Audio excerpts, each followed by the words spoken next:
क्या आप कहेंगे?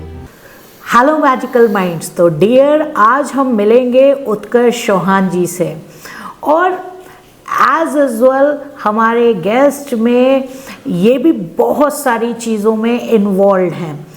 सबसे बड़ी बात ये कि ये फ्रेंचाइजी कंसल्टेंट हैं, उसके साथ ही साथ बुक्स के ऑथर भी हैं, रिसर्चर भी हैं। इनके आर्टिकल्स भी आपको न्यूज़पेपर में और मैगजीन्स में आए दिन मिलेंगे और इन्होंने आईएफटी से डिप्लोमा भी किया हुआ है। तो आज कैसे इन्होंने अपने स्टूडेंट जर्नी से एक फ्रेंचाइजी डिस्ट्रीब्यूटर कंसल्टेंट तक का सफ़र तय किया और वहाँ पे फ्रेंचाइजी के इनसाइट्स क्या होते हैं, वो बिज़नेस कैसे चलाया जाता है, उसमें क्या क्या पॉइंट्स होते हैं जो फोकस में रखने पड़ते हैं, वो सारी चीज़ें आज हम उत्कर्ष जी से बात करते हुए सीखेंगे।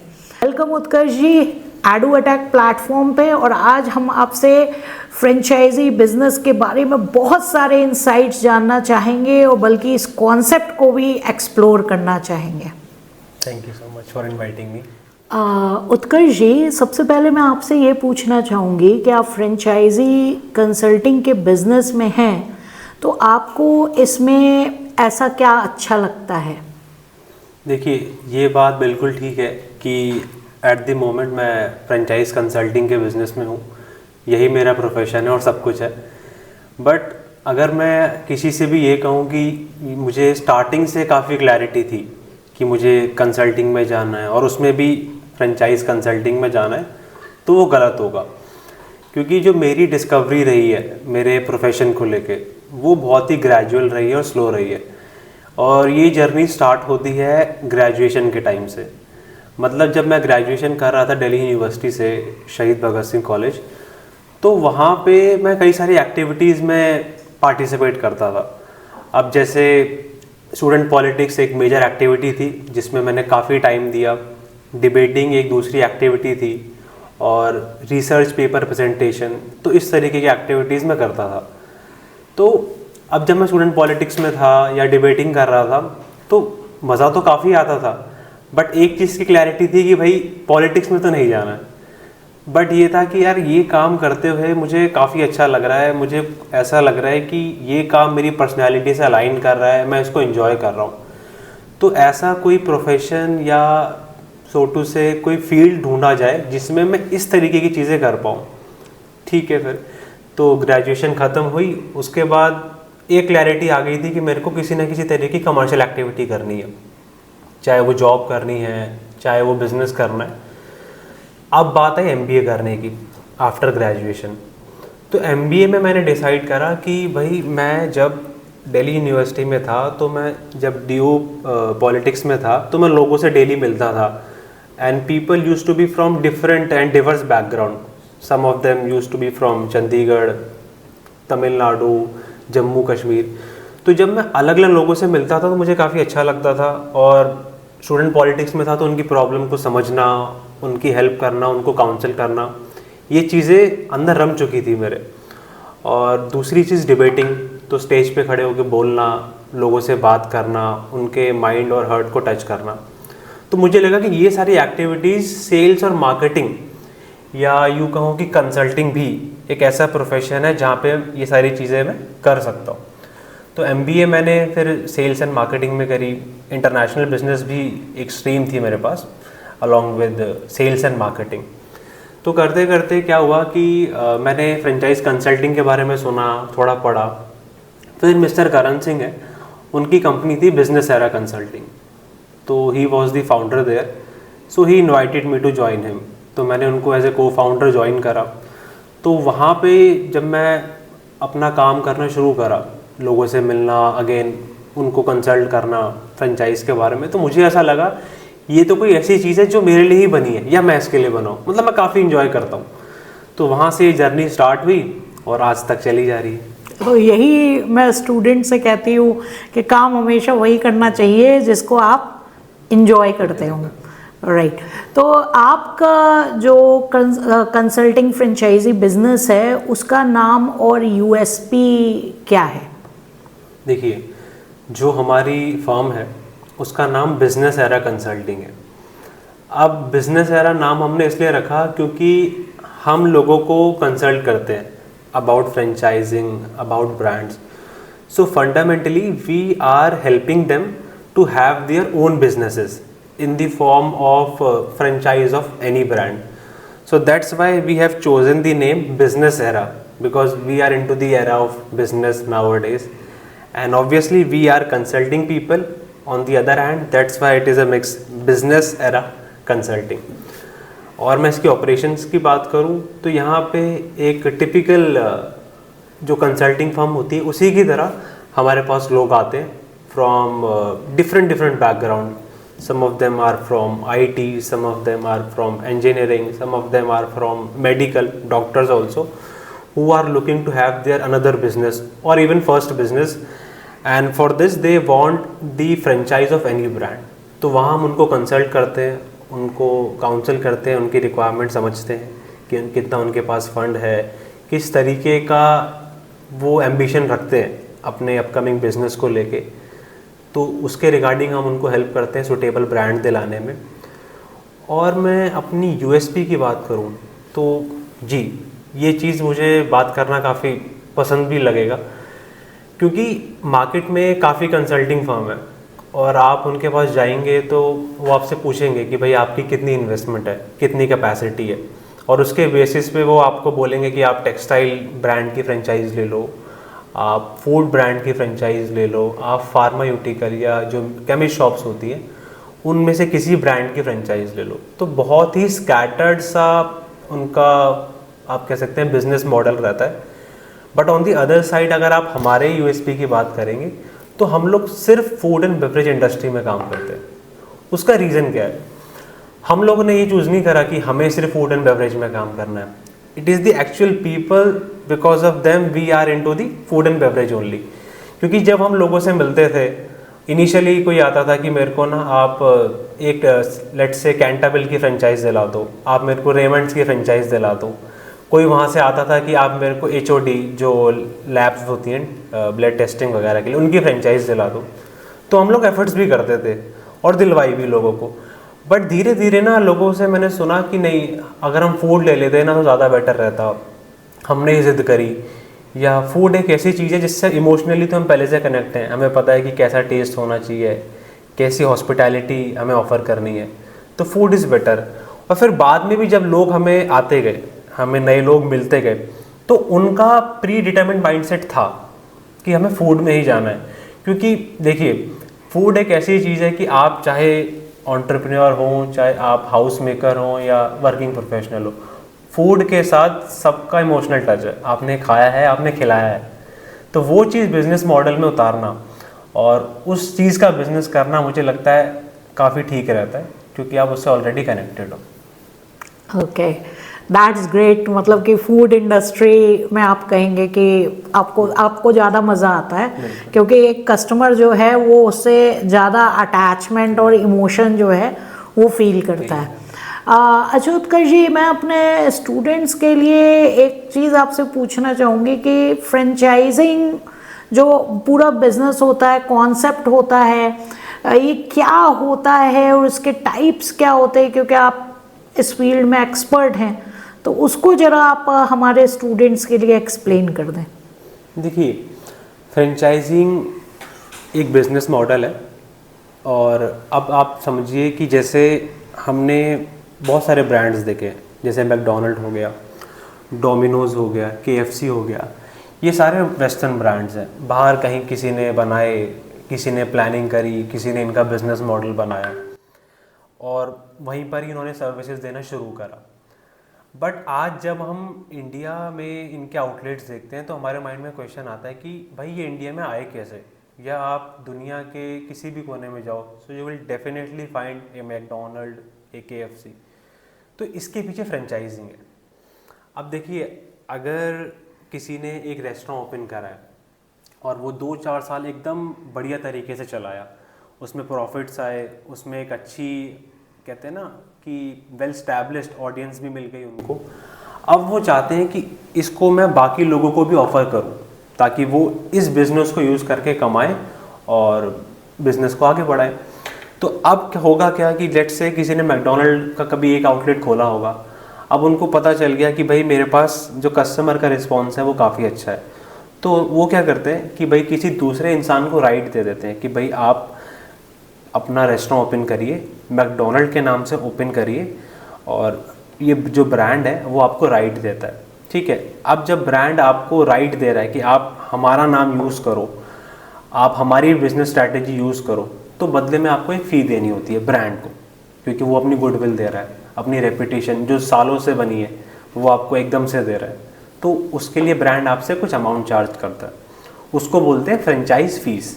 ओके। क्योंकि अगर आप किसी ब्रांड की फ्रेंचाइज ले रहे हो, आप उसकी गुडविल यूज़ कर रहे हो, आप उसका SOP यूज़ कर रहे हो, तो बदले में you have to pay the franchise fee to the brand. पहली चीज़ ये हो गई। फिर दूसरी चीज़ क्या होती है कि फ्रेंचाइजिंग में सिर्फ गुडविल नहीं जाती दूसरे पार्टनर के पास, आप अपने ह्यूमन रिसोर्स भी उनको देते हो। जो अच्छा ब्रांड होगा वो हमेशा एक चीज़ करेगा, और वो चीज़ ये है कि जब भी उसके पास कोई नया पार्टनर आएगा और वो बोलेगा कि मैं आपका आउटलेट खोलना चाहता हूँ या मैं मैकडोनल्ड का आउटलेट खोलना चाहता हूँ, तो जो मैकडोनल्ड है वो अपना स्टाफ उनको देगा। क्योंकि देखिए, स्टाफ जाएगा पुराना वाला, तभी सेम क्वालिटी और सेम टेस्ट ऑफ फूड वो बना पाएंगे। जो अमेरिका में बन रहा था, जो इंग्लैंड में बन रहा था, तभी वो आज इंडिया में बन पा रहा है। वही तो सबसे इम्पोर्टेंट रहता है कि सारे आउटलेट्स का टेस्ट जो है वो सेम रहे। मुझे लगता है कि फूड सेक्टर में ये एक बहुत इम्पोर्टेंट चीज़ है। बट कई लोग इसको नज़रअंदाज करते हैं। बट जो अच्छे ब्रांड हैं वो जैसे ही उनको कोई फ्रेंचाइज पार्टनर मिलता है, वो अपना स्टाफ उनको देते हैं और डे टू डे बेसिस पे अपना रॉ मटेरियल वहाँ पहुँचाते हैं। क्योंकि देखिए, अगर आप दिल्ली में या गुड़गांव में, गाज़ियाबाद में, तीनों जगह में घूमते हैं और आपको भूख लग रही है, तो आपके माइंड में आएगा कि यार दिल्ली में ये अच्छा मिलता है, गाज़ियाबाद में ये अच्छा है और गुड़गांव में ये। बट अगर आप पैन इंडिया की बात करोगे और आपको भूख लग रही है, आपको मैकडोनल्ड में कुछ खाना है, तो आपको पता है टेस्ट तो यूनिफॉर्म रहेगा। तो जो यूनिफॉर्मिटी है उसके पीछे ये सब है कि आप ब्रांड जो है वो अपना स्टाफ दे रहा है, वो अपना रॉ मटेरियल दे रहा है, वो अपना SOP दे रहा है, ये सारी चीज़ें होती हैं। तो ये एक इनिशियल लेवल पे अगर किसी को फ्रेंचाइज को समझना है तो वो ये चीज़ है। और दूसरी चीज़, आपने मॉडल्स की बात करी। देखिए, अगर मैं लेमैन के लिए यहाँ पे समझाऊँ तो देखिए, मॉडल की 2 कैटेगरी हैं। अगर मैं कैटेगरी A की बात करूँ तो आपने मैकडोनल्ड की फ्रेंचाइज ली, ठीक है, तो मैकडोनल्ड आपसे पूछेगा कि whether you want to go for the small model which we call take away model, कि भाई आपका एक अपना आउटलेट है, वहाँ पे आप चीज़ें बना रहे हो और सीधा कस्टमर को दे रहे हो, but there is no sitting arrangement for the people, वो बैठ के खा नहीं सकते। जैसे हमने देखा हाईवेज़ वगैरह पे जो होते हैं मैकडोनल्ड टेक अवे के फॉर्म में भी होते हैं। दूसरा मॉडल आता है डाइनिंग मॉडल, या जिसको रेस्टोरेंट मॉडल भी बोलते हैं, जहाँ पे आपका किचन होता है, बट किचन के साथ में आपका सीटिंग अरेंजमेंट भी होता है कि जहाँ आप 30-40 लोगों को बैठा के खिला सकते हो। तो ये एक कैटेगरी हो गई जिसमें टेक अवे मॉडल भी आ गया, जिसमें डाइनिंग या रेस्टोरेंट मॉडल भी आ गया। बट एक दूसरी कैटेगरी, उस कैटेगरी में 2-3 चीज़ें आती हैं। एक होता है कोको मॉडल फ्रेंचाइज का। देखिए, फ्रेंचाइज का सिर्फ ये मतलब नहीं है कि भाई आप मैकडोनल्ड के मालिक हैं, मैं आपके पास आया, मैंने आपसे बोला कि भाई मेरे को भी गाज़ियाबाद में मैकडोनल्ड खोलना है, तो अपना नाम दे दो, अपना स्टाफ दे दो। सिर्फ ये नहीं, अगर आप मैकडोनल्ड के ओनर हैं और आप चाहते हैं कि आप ही अपना एक नया आउटलेट ओपन करें, किसी पार्टनर की ज़रूरत नहीं है आपको, आप ही चाहते हैं, तो वो भी एक फ्रेंचाइज एक्सपेंशन में आता है, क्योंकि आप अपनी ब्रांचेस तो ओपन कर रहे हैं ना। बट इस वाले केस में क्या होता है, जो कोको मॉडल है उसकी फुल फॉर्म है कंपनी ओन्ड कंपनी ऑपरेटेड। मतलब being a owner of McDonald, आपने खुद एक अपना आउटलेट ओपन करा है अपनी खुद की इन्वेस्टमेंट पे, और आप उसको खुद चला रहे हो। जब आप अपनी खुद की इन्वेस्टमेंट आप लगा रहे हो, आप खुद उसको मैनेज कर रहे हो, so you are the sole beneficiary of all the profits, क्योंकि कोई दूसरा पार्टनर तो है नहीं। तो ये होता है कोको मॉडल। फिर इसकी एक दूसरी लेयर है जिसको बोलते हैं हम लेट्स से फोको मॉडल। अब फोको में क्या होता है कि आप मैकडोनल्ड के ओनर हो, आपने कहा कि मेरे को आज से अपने ब्रांड की फ्रेंचाइज देनी है दूसरे लोगों को। अब जैसे मैं आपके पास आया तो मैंने कहा कि देखिए पूजा जी, मेरे पास 1 करोड़ का अमाउंट है और मैं मैकडोनल्ड की फ्रेंचाइज लेना चाहता हूँ। मैं आउटलेट ओपन करना चाहता हूँ, बट ना मेरे पास टाइम नहीं है।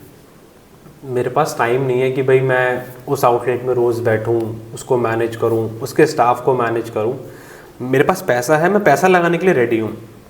तो यहाँ पे जो रोल आता है वो आता है कि ऐसा मॉडल जिसमें मैं इन्वेस्ट कर रहा हूँ और आउटलेट मेरे पैसों से बना है, बट उसको मैनेज आप लोग करोगे, बदले में मैं सिर्फ केवल मतलब मैनेजमेंट को आउटसोर्स कर दिया गया। हाँ, तो उसको हम बोलते हैं कि फ्रेंचाइज ओन्ड कंपनी ऑपरेटेड। मतलब मैंने आपको 1 करोड़ रुपए दिया, बदले में आपसे राइट ले लिया कि भाई मैं गाज़ियाबाद में अपना एक आउटलेट ओपन कर रहा हूँ मैकडोनल्ड के नाम से, बट उसकी मैनेजमेंट आप लोग करोगे और बदले में आप मुझे कुछ प्रॉफिट का हिस्सा दे दोगे और रेस्ट गोज टू यू, क्योंकि आप उसको मैनेज कर रहे हो तो एक प्रॉफिट शेयरिंग में हिस्सा आपका भी रहेगा। ओके।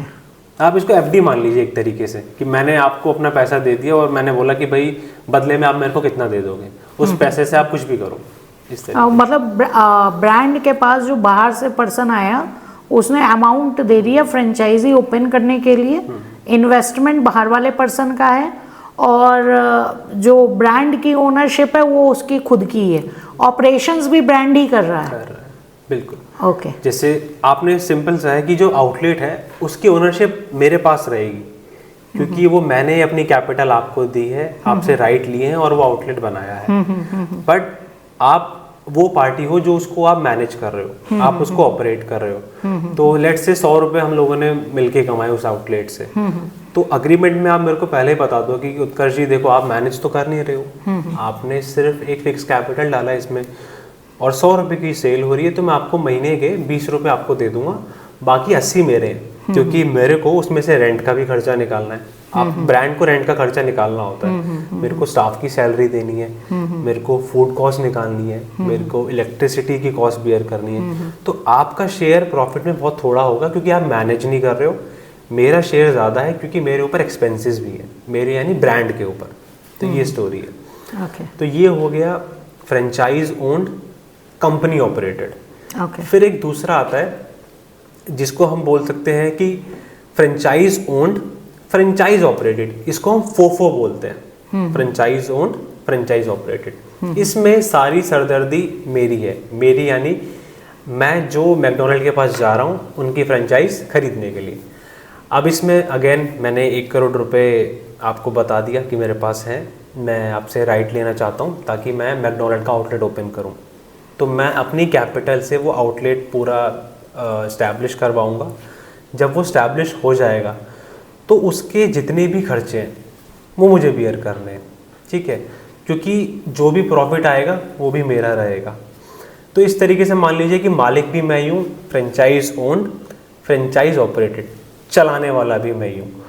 और उसमें एक चीज़ और है, रॉयल्टी एक टर्म है जो मैं एक्सप्लेन करता हूँ।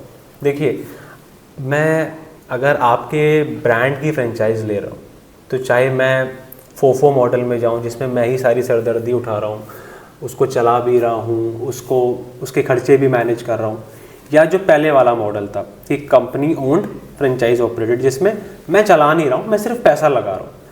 अब दोनों ही केस में मैं आपकी गुडविल का तो यूज़ कर रहा हूँ, तो इसीलिए गुडविल का जब मैं डेली बेसिस पे यूज़ कर रहा हूँ तो मुझे डेली बेसिस पे यानी मंथली बेसिस पे या क्वार्टरली बेसिस पे मुझे आपको रॉयल्टी पे करनी है। अब वो रॉयल्टी की कैलकुलेशन होती कैसे? लेट्स से मेरी सेल या मेरे आउटलेट की सेल 100 रुपये होती है, तो रॉयल्टी जो अभी मार्केट में चल रही है specially food and beverage industry में वो 6 to 8% चल रही है। तो यानी कि 100 रुपये की सेल हुई और उसका 6% I have to pay to the brand in the form of royalty. तो ये मॉडल्स होते हैं। ओके। इसमें एक चीज़ मैं ये जानना चाहूँगी कि अगर कोई फूड और बेवरेजेस इंडस्ट्री में फ्रेंचाइजी अपनी लाना चाहता है, ठीक है, तो उसके पास क्या ट्रेड्स होने चाहिए, उस ब्रांड के पास क्या ट्रेड्स होने चाहिए कि वो अपने फ्रेंचाइजी को डिफरेंट लोकेशन पे डिस्ट्रीब्यूट कर सके? देखिए, आजकल एक चीज़ ऐसी हो गई है मार्केट में कि हर एक नया ब्रांड जो आ रहा है मार्केट में, चाहे उसके 1 आउटलेट हैं, चाहे उसके 2 आउटलेट हैं, चाहे 50 हैं, वो सब अपने आप को ब्रांड कह रहे हैं। बट एक्चुअली में ब्रांड होता क्या है बीइंग ए कंसल्टेंट मैंने काफ़ी कुछ ऑब्जर्व करा है इसके बारे में, जो मैं आज व्यूअर्स को बताना चाहता हूँ। देखिए, ब्रांडिंग या ब्रांड, ये जो वर्ड है ब्रांड या ब्रांडिंग, ये कोई मार्केटिंग से रिलेटेड नहीं है। ये एक बहुत ही डायनामिक, बहुत ही इनॉर्मस और बहुत ही कॉम्प्लेक्स टर्मिनोलॉजी है, जिसके अंदर काफ़ी सारे एलिमेंट्स हैं। First one is that goodwill. अगर आपकी गुडविल एक्चुअली में है, अब गुडविल का मतलब क्या है कि ऐसा नहीं कि मोहल्ले में गुडविल है, आपके पास दूर दूर से कस्टमर ट्रैवल करके आते हैं and they have trust in your food quality, then you can be said to be a brand. अब तब आप ब्रांड कहलाए जाओगे। दूसरी चीज़ क्या है कि आपके पास यूनिफॉर्मिटी ऑफ टेस्ट है। अब देखिए, आप अगर किसी ब्रांड के 50 आउटलेट हैं और 50 के 50 आउटलेट पे फूड का जो टेस्ट है it is different, so in my eyes, as per my knowledge, it should not be considered as a brand because it doesn't have the uniformity of taste। तो दूसरी trait ऐसा होना चाहिए कि आप फूड ब्रांड होने के नाते आपके फूड के टेस्ट में यूनिफॉर्मिटी होनी चाहिए। और जो बड़े ब्रांड्स होते हैं जैसे मैकडोनल्ड, आप अमेरिका में, आप लंदन में या आप इंडिया में अगर आप बर्गर वगैरह कंज्यूम करोगे तो टेस्ट आपको यूनिफॉर्म मिलेगा, जबकि वो 7 समुंदर पार बैठे हैं एक आउटलेट लेके और एक आउटलेट हमारे हिंदुस्तान में, टेस्ट सेम है, तो कुछ तो वो कर रहे होंगे और तभी वो ब्रांड बने। तीसरी चीज़ क्या होती है कि सपोर्ट। अब लेट से कोई इंसान है जिसका अपना रेस्टोरेंट है और बहुत उसकी सेल है, एक दिन की मान लीजिए आप 5 लाख की सेल है, तो कहने को तो वो ब्रांड हो गया उस इलाके का, बट अगर वो कल को फ्रेंचाइज लोगों को डिस्ट्रीब्यूट करना चाहता है और वो चाहता है कि लोग आएँ उसकी फ्रेंचाइज लें और आउटलेट चलाएँ, तो एक चीज़ ध्यान रखनी है कि वो जो मेन ओनर है या जो पेरेंट है उस ब्रांड का, उसकी कैपेसिटी होनी चाहिए अपने फ्रेंचाइज पार्टनर्स को सपोर्ट करने की। अब सपोर्ट किस तरीके से होता है? अब मैंने मैकडोनल्ड की फ्रेंचाइज ले ली, मैंने उसको 1 साल चला रहा हूँ, 2 साल चला रहा हूँ। अब सडनली क्या हुआ, जो मेरा मेन शेफ़ है मेरे आउटलेट में, जो मेरे किचन को ऑपरेट करता है, सब कुछ संभालता है, उसकी फैमिली में कोई प्रॉब्लम आ गई। अब उसको तो अगले दिन की ट्रेन पकड़ के घर जाना है और अगर वो चला गया तो वो किचन ठप हो जाएगा मेरा। तो being a brand like a McDonald के पास रिजर्व में या आप कह लो कि बल्क में ह्यूमन रिसोर्स होता है। मैं एक कॉल करूँगा उनको, मेरे पास एक नया हेड शेफ़ आ जाएगा अगले ही फ्लाइट, अगले ही दिन, अगली ही फ्लाइट से कि भाई आपके लिए ये रहा मेन शेफ़, अब ये आपसे आपका जो किचन है ये संभालेंगे। छोटे ब्रांड्स में ऐसा नहीं होता। यूजुअली क्या होता है कि आप उनके पास पैसा लेके जाते हो कि भाई अपने राइट्स दे दो, वो कहते हैं ठीक है आप बनाओ, अपना आउटलेट बनाओ, किचन बनाओ, और कारीगर जो है ना तो वो हम आपको भिजवा देंगे कहीं से, या एक काम करना आप बोर्ड लगा देना आउटलेट के बाहर कि दाल मखनी, कढ़ाई पनीर और ये सब बनाने वाला चाहिए, जो आएगा उससे बनवा के देख लेना और उसको रख लेना। तो ये कोई सपोर्ट नहीं हुआ, क्योंकि अगर आप कल को रख भी लोगे वो टेस्ट जो है फूड का वो सेम नहीं रहेगा, वो बदल जाएगा और वो ट्रेंड स्टाफ नहीं है। तो ये ब्रांड और नॉन ब्रांड होने का फ़र्क है। तो मेरे ख्याल से कि फूड मतलब कि अगर फ्रेंचाइजी की बात करूँ, जैसे कि हमारा एक ब्रांड है मात्रसा, तो हमारा अपना एक ट्रेड सीक्रेट होना चाहिए, एक रेसिपी का एक अपना यूनिक कह लीजिए कि स्पाइसेस का कॉम्बिनेशन या कुछ ऐसा होना चाहिए, और उसको एक उसका पूरा प्रोसीजर होता है जो कि एक यूनिफॉर्मिटी में आपको देना चाहिए। जैसे मैंने जो पर्सनली फील किया है, बहुत पहले सागर रत्ना दिखता था बहुत जगह, लेकिन उसके टेस्ट में अलग अलग आउटलेट्स में डिफरेंस आ जाता था। और कहने को तो पिज़्ज़ा हट, ठीक है, देवयानी इंटरनेशनल बेसिकली डिस्ट्रीब्यूट करते हैं, टेस्ट लगभग सेम होता है, बट जो एक स्पेसिफिक टमाटो सूप होता है, टमाटो सूप में मैंने जो है डिफरेंस मतलब कि फील किया हुआ है। तो ये आप बिल्कुल सही कह रहे हैं कि यूनिफॉर्मिटी ऑफ एक ब्रांड को अगर ब्रांड कहलाना है तो एक यूनिफॉर्मिटी होना मतलब कि मस्ट है। क्योंकि देखिए, अब जैसे मैं अगर किसी को रेकमेंड करता हूँ अपने उत्तराखंड के दोस्तों कि यार एक ब्रांड दिल्ली में बहुत अच्छा है और उसके ना छोले भटूरे बहुत बढ़िया होते हैं, तुम भी जाके लेके आओ और खाओ, ये चीज़ या ये बात मैं इतने कॉन्फिडेंस से तब कह पाऊँगा जब मेरे को पता होगा कि जो टेस्ट मैंने कंज्यूम करा है वो उसको भी उत्तराखंड में मिल जाएगा।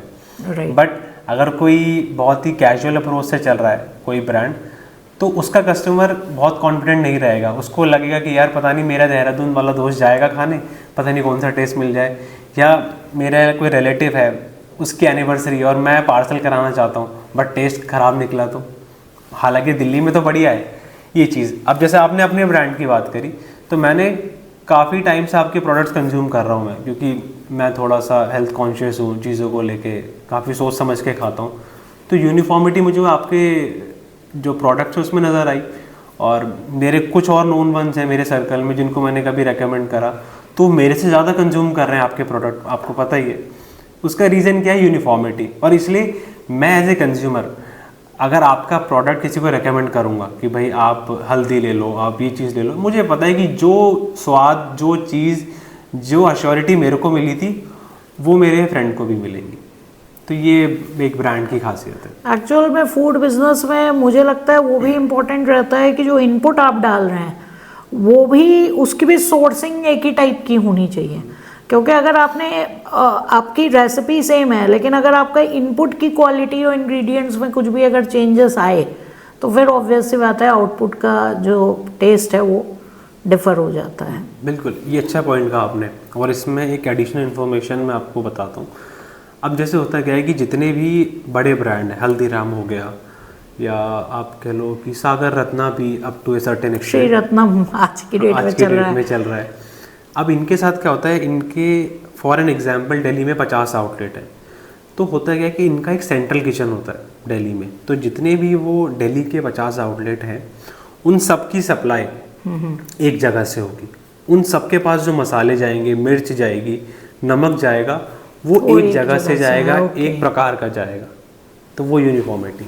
ओके, तो हमारे व्यूअर को एक आइडिया मिल रहा होगा कि अगर उनको फ्यूचर में फ्रेंचाइजी बिजनेस में जाना है तो कैसे किचन मैनेजमेंट और जो इनपुट्स चाहिए फूड बनाने के लिए उसको कैसे मैनेज करना है।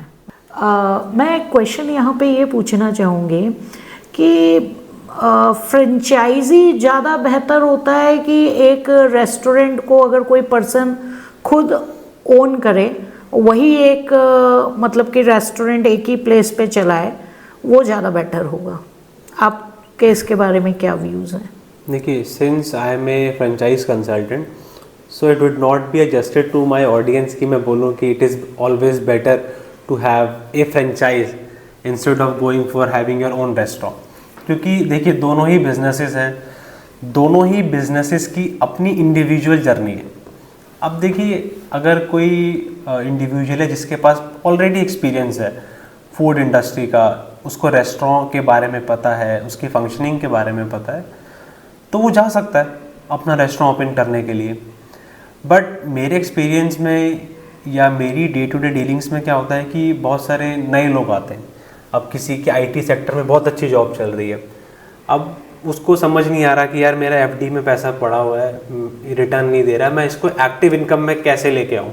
तो अगर वो हमारे पास आते हैं और बोलते हैं कि भाई हमें फ्रेंचाइज चाहिए किसी अच्छे ब्रांड की, तो अब उनके साथ क्या है कि उनके पास एक्सपीरियंस नहीं है एक फूड आउटलेट को चलाने का, तो उनके लिए फ्रेंचाइज बहुत अच्छी चीज़ है।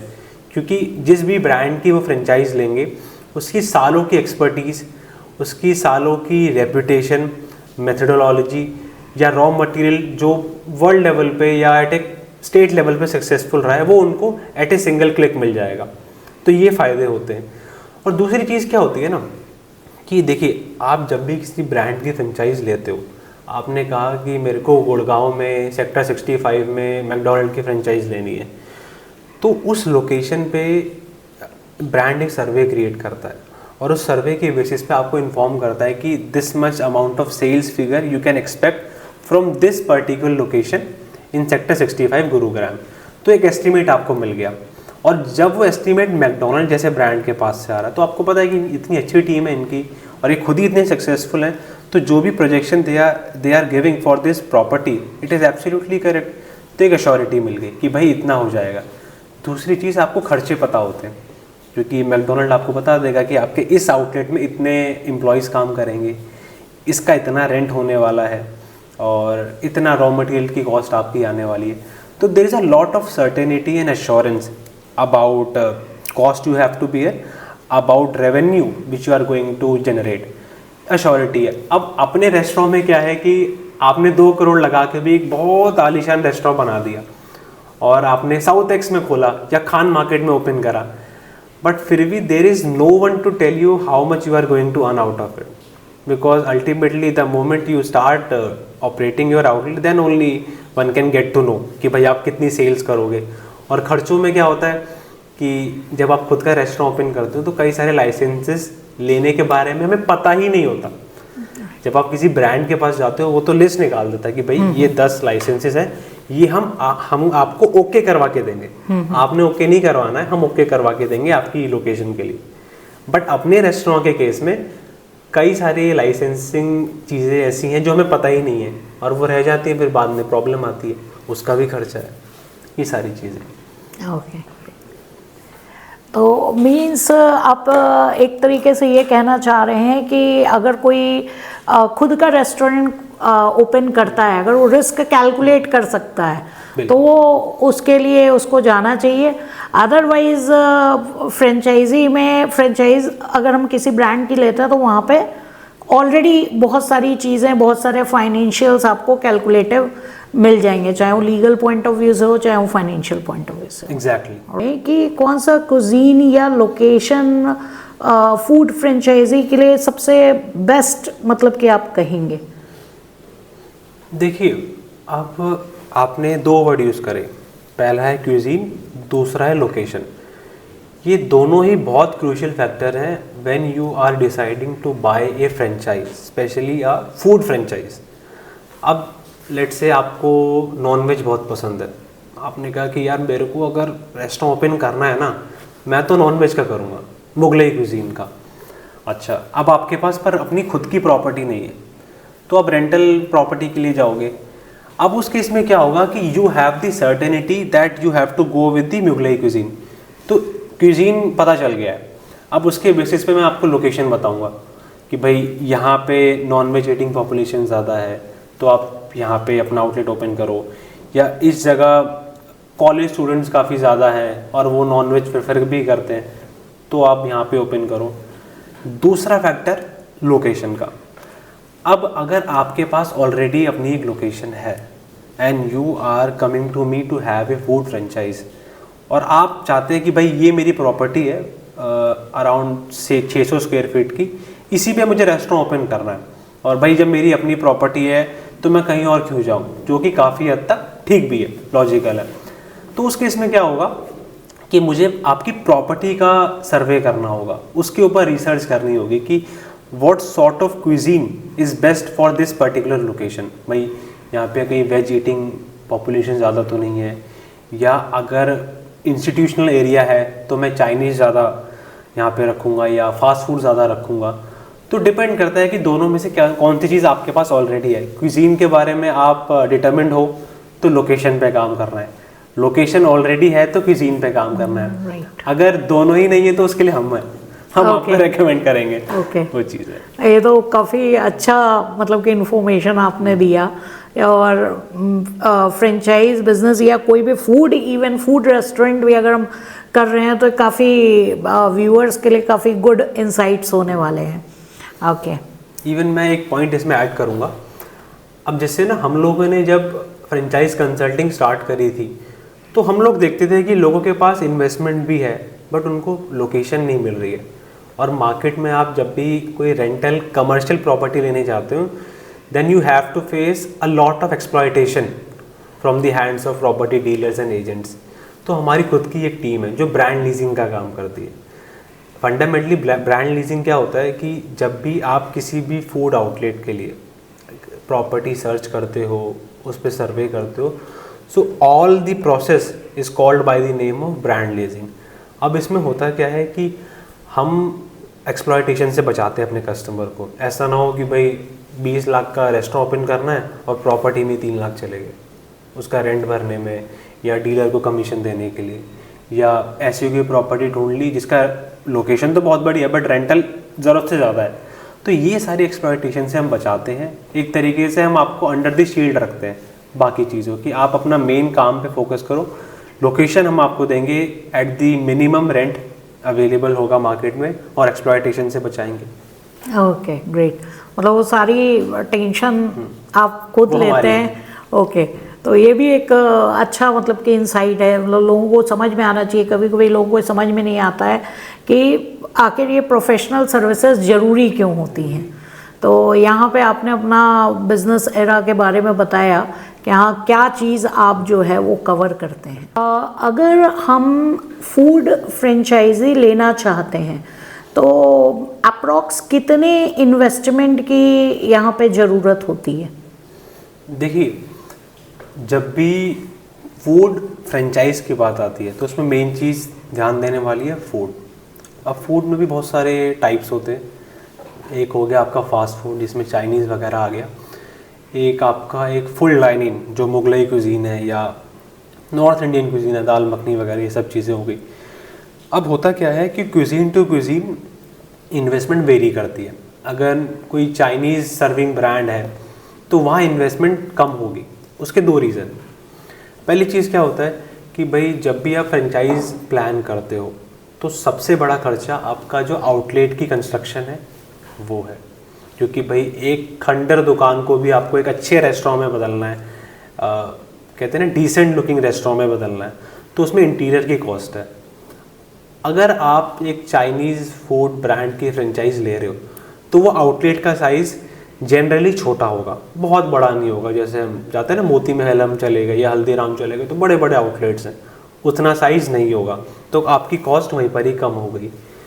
और दूसरी चीज़, generally in the food and beverage market right now जो फ्रेंचाइज फीस है जो आप किसी भी ब्रांड को देते हो, क्योंकि आप उनकी गुडविल यूज़ करोगे सालों तक, उनकी गाइडेंस यूज़ करोगे, तो चाइनीज़ फूड ब्रांड्स के केसेस में वो फ्रेंचाइज फी यूजुअली बहुत कम होती है। कम का मतलब 2 लाख भी होती है, 3 लाख भी होती है, 4 लाख होती है, इस रेंज में रहती है। वहीं अगर आप किसी मुगलई फूड की फ्रेंचाइज लेना चाहते हो तो सबसे पहली चीज़ आउटलेट की कंस्ट्रक्शन बड़ी मैसिव होनी चाहिए, क्योंकि नॉन वेज एक ऐसा फूड है जो बैठ के ही खाया जाएगा। या हमारा जो नॉर्थ इंडियन फूड है, दाल मखनी, कढ़ाई पनीर, ये भी बैठ के खाया जाएगा, नान, सारी चीज़ें। तो इसके लिए आपको सीटिंग अरेंजमेंट बड़ा रखना है, कम से कम भाई 50-60 लोगों का तो होना चाहिए। और उसके लिए फिर आपका कंस्ट्रक्शन आउटलेट के उस हिसाब से होगी। आपकी जो टेबल है या चेयर्स हैं वो भी कंफर्टेबल होनी चाहिए, क्योंकि फास्ट फूड के केस में क्या होता है कि लकड़ी वाली जो हार्ड चेयर्स होती हैं वो भी चल जाती हैं, या राउंड टेबल्स होती हैं, आप खड़े होकर वहाँ कंज्यूम कर लो। राइट। बट नॉर्थ इंडियन या डाइनिंग वाला जो मेन्यू होता है उसमें आपको कंफर्टेबल सीटिंग देनी पड़ती है, तो छोटे छोटे खर्चे बढ़ जाते हैं उसमें। तो अगर मान लो फास्ट फूड है तो उसमें आपका विद इन 20 लाख चीज़ें बहुत बढ़िया हो जाएंगी, बहुत ही बढ़िया। अगर मुगलई क्यूजीन है, नॉर्थ इंडियन क्यूजीन है, प्रॉपर सीटिंग के साथ आपको देना है तो कई बार चीज़ें 40 लाख से ऊपर ही जाती हैं। ओके ओके, तो इसमें मॉडल कौन सा बेस्ट रहेगा? देखिए, इसमें अगेन हमने पहले भी मॉडल्स की बात करी है, जिसमें मैंने ए कैटेगरी बताई थी और एक बी कैटेगरी बताई थी। तो ए कैटेगरी में आता है टेक अवे मॉडल और डाइनिंग मॉडल। अगर आप चाइनीज़ सर्व कर रहे हो तो टेक अवे मॉडल आप प्रेफर करो।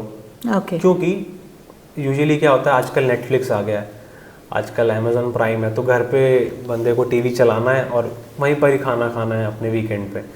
तो और चाइनीज़ फूड ऐसा होता है कि अगर आप उसको घर पे भी नहीं खा रहा वो आपके आउटलेट पे आके भी खड़े खड़े कंज्यूम कर सकता है।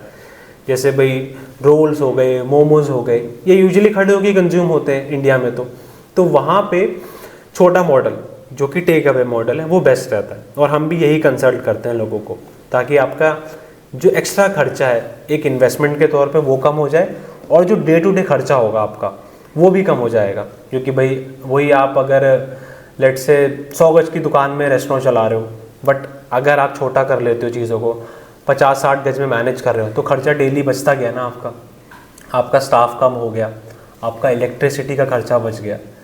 बट अगर आप किसी वैसे फूड के लिए जा रहे हो जिसको बैठ के खिलाना ही पड़ेगा, तो वहाँ कम से कम एक मिडल मेन्यू यानी कि टेक अवे से थोड़ा बड़ा और फुल डाइनिंग जिसमें मैंने 50-60 सीटिंग बोली थी, उतना ना भी हो, कम से कम 30-40 तो ये बेस्ट रहता है। वैसे भी आजकल टेक अवे के लिए इतने सारे डिलीवरी सर्विसेज और प्लेटफॉर्म्स बहुत सारे आ ही चुके हैं। बिल्कुल। और जैसे आपने मॉडल का बोला था, तो इवन हम लोगों ने भी ऑब्जर्व करा है कि ब्रांड्स भी चाहते हैं कि टेक अवे के फॉर्म में खोलें, क्योंकि एक ब्रांड्स की भी अपनी लिमिट होती है कि भाई अगर मान लो कितना स्टाफ उनको सप्लाई कर पाएंगे।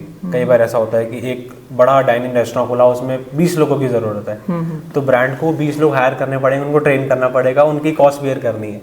तो ब्रांड भी चाहता है कि भाई कम से कम चीज़ों में कम से कम टेक अवे भी हो गया, उनकी विजिबिलिटी भी बढ़ गई, और क्योंकि आजकल इतना डिलीवरी सर्विसेज इतना फेमस हो ही रखा है, तो वो उसका यूटिलाइजेशन भी कर लेते हैं। Exactly. ये फूड फ्रेंचाइजी लेने में बेसिकली कितने टाइप्स की कॉस्ट जो है वो इन्वॉल्व रहती है? देखिए, मैं इसमें थोड़ा सा एलैबोरेटिव वे में आपको बताता हूँ। पहली चीज़ जो हमारी वन टाइम कॉस्ट होती है वो क्या होती है। आप लेट से ब्रांड के पास गए, किसी भी ब्रांड, मैकडोनल्ड के पास, उन्होंने कहा 1 करोड़ रुपए, तो उस 1 करोड़ की बाइफर्केशन क्या होती है वो मैं आपको एक्सप्लेन करता हूँ। 1 करोड़ का प्रोजेक्ट है, उन्होंने आपको बताया, मतलब जो भी आपका आउटलेट बन के तैयार हो जाएगा उसकी कॉस्ट 1 करोड़ रुपए। ओके। वो वन टाइम कॉस्ट होती है जो आपको बियर करनी है। ओके। अब उस 1 करोड़ में क्या क्या चीज़ें आपको मिलती हैं। अब 1 करोड़ में से हो सकता है 80 लाख रुपए में आपके आउटलेट की कंस्ट्रक्शन हुई है। अब जो बचे हुए 20 लाख हैं, this is the franchise fee which you have paid to the brand, क्योंकि उन्होंने आपको अपनी गुडविल दी है, आपने उनको चार्ज दिया 20 लाख में, और बचे हुए 80 लाख में आपकी आउटलेट की कंस्ट्रक्शन हो गई।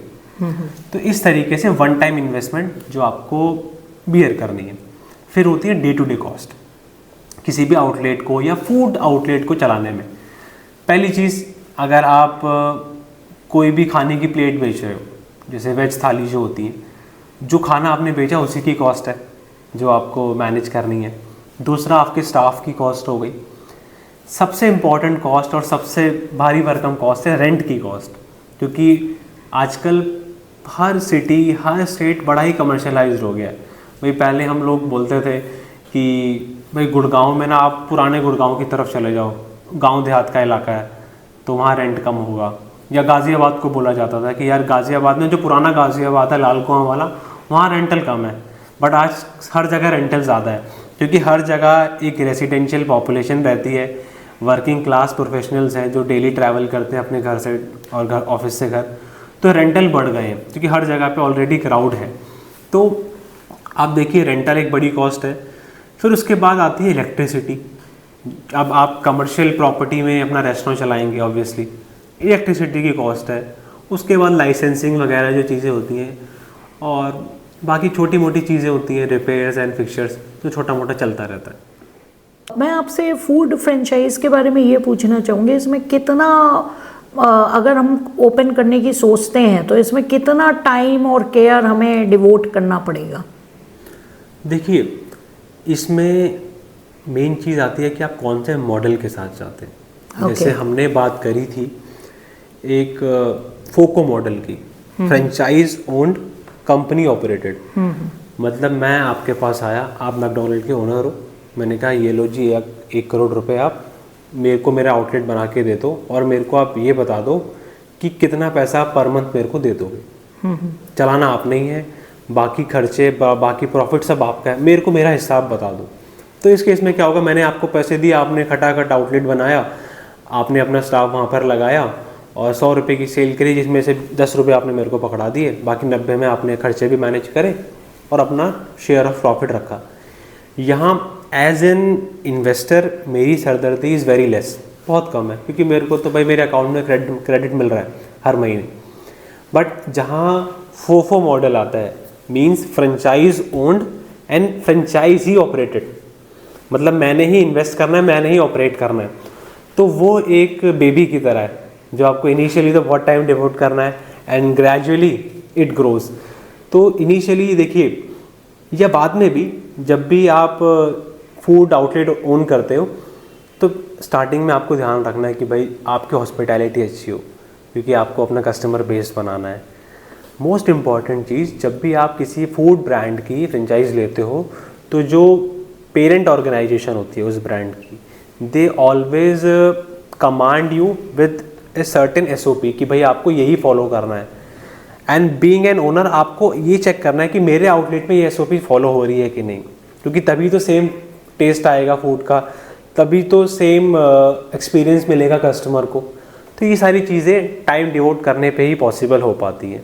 और देखिए अल्टीमेटली ये बिज़नेस है, it is not a magic, तो टाइम भी डिवोट करना पड़ेगा, लॉसेस भी उठाने पड़ेंगे। क्योंकि मैं ये नहीं कहूँगा कि कोई फूड फ्रेंचाइज आउटलेट बंद नहीं होता, बंद होते हैं, और उसकी गलतियाँ होती हैं कि आपने टाइम नहीं दिया, आपने सोचा कि मैंने तो मैकडोनल्ड की ले ली फ्रेंचाइज, अपने आप चल जाएगी, आपने अपने स्टाफ को ढंग से ध्यान नहीं दिया, भाई वो काफ़ी कैजुअल है अपने अप्रोच में आपके स्टाफ वाले, तो वहाँ प्रॉब्लम आएगी। तो एक टिपिकल बिजनेस की तरह है जो आपको पालना तो पड़ेगा ही स्टार्टिंग में। राइट, बिल्कुल अपने बेबी की तरीके से पाल के उसको बड़ा करना पड़ता है, तभी तो कहते हैं कि बिजनेस मतलब रिस्क। तो ये व्यूअर्स को जो समझ में आना चाहिए कि दूर से लगता है कि चीज़ें बहुत आसान हैं, लेकिन जब आप उतरोगे वहाँ पे तब आपको दर्द जो है पता लगेगा। लेकिन हाँ, उस दर्द को बियर करने के बाद अवार्ड्स भी हैं, फाइनेंशियल रिवॉर्ड्स भी आपको जो है वो मिलते हैं। तो मैं आपसे एक चीज़ और पूछना चाहूँगी कि अगर जैसे ये टेक अवे वाली फ्रेंचाइजी हम स्टार्ट करते हैं, तो इसमें जो डिफरेंट आजकल प्लेटफॉर्म आ गए हैं, स्विगी है, जोमेटो है, इनका क्या रोल होता है एक हमारी फूड फ्रेंचाइजी को ग्रो कराने के लिए, कैसे ये हेल्प करते हैं हमारी अर्निंग में? देखिए इंडिया में ना, अगर मैं आउटिंग की बात करूं, और स्पेशली अगर आउटिंग आप किसी फूड आउटलेट पे जा रहे हो, फैमिली के साथ जा रहे हो, किसी ओकेजन पे जा रहे हो, तो ये बहुत बड़ी चीज़ मानी जाती थी इंडिया में, और ये एक इवेंट की तरह होता है, और आज भी। बट जब से the aggregators like Swiggy and Zomato they have come, so they have made their own ways. मतलब उन्होंने इंडिया के कल्चर को ही शिफ्ट कर दिया। पहले हर बंदा सोचता था यार मैं जाऊँ आउटलेट में, वहाँ के एम्बियंस का एक्सपीरियंस लूँ, अपनी फैमिली को लेके जाऊँ, अपनी गर्लफ्रेंड को लेके जाऊँ, भाई अगर मैं डेट पे जा रहा हूँ तो, क्योंकि एक्सपीरियंस मुझे खुद भी लेना है, अपने पार्टनर को भी, या जो मेरे साथ जो लोग हैं उनको भी दिलाना है। बट इन्होंने अपनी मार्केट खुद बनाई, स्विगी जोमेटो ने। इन्होंने इतना ईज़ ऑफ डिलीवरी दे दिया कि अब वो एक्सपीरियंस लेने की इच्छा, किसी एम्बियंस को महसूस करने की इच्छा, ड्राइव करके जाने का जो एक मज़ा होता था, वो सब को छोटा करके इन्होंने बता दिया कि नहीं यार, आप नेटफ्लिक्स देखो घर पे, आप अमेज़ोन पे वेब सीरीज़ देखो, खाना हम आपके पास भेज देंगे, और अच्छी ही सेफ पैक्ड फॉर्म में। तो इन्होंने अपनी मार्केट खुद बनाई। अब करते करते इनका एक बहुत ही इम्पॉर्टेंट रोल हो गया किसी भी फूड आउटलेट को चलाने में। और मैं अगर आपको स्टैट्स के अकॉर्डिंग बताऊं तो 40% of a sale of a outlet comes from Swiggy and Zomato, and it is the minimum, 40 is minimum, and it goes around even 70 to 75%। तो मार्केट इन्होंने अपनी खुद बनाई, they are the market disruptor. And right now I think it is hardly possible to have an outlet without membership of Swiggy and Zomato. तो ये role है इनका। इसमें उत्कर्षी एक चीज़ मैं और भी ऐड करना चाहूँगी।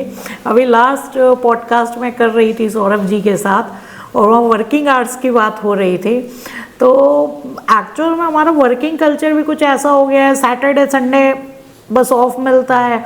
अगर उस दिन आप DLF या किसी मॉल में चले जाओ, अभी लास्ट हुआ था कि कुछ अर्जेंट काम था तो आफ्टरनून में गए थे, तो पूरी पार्किंग फुल।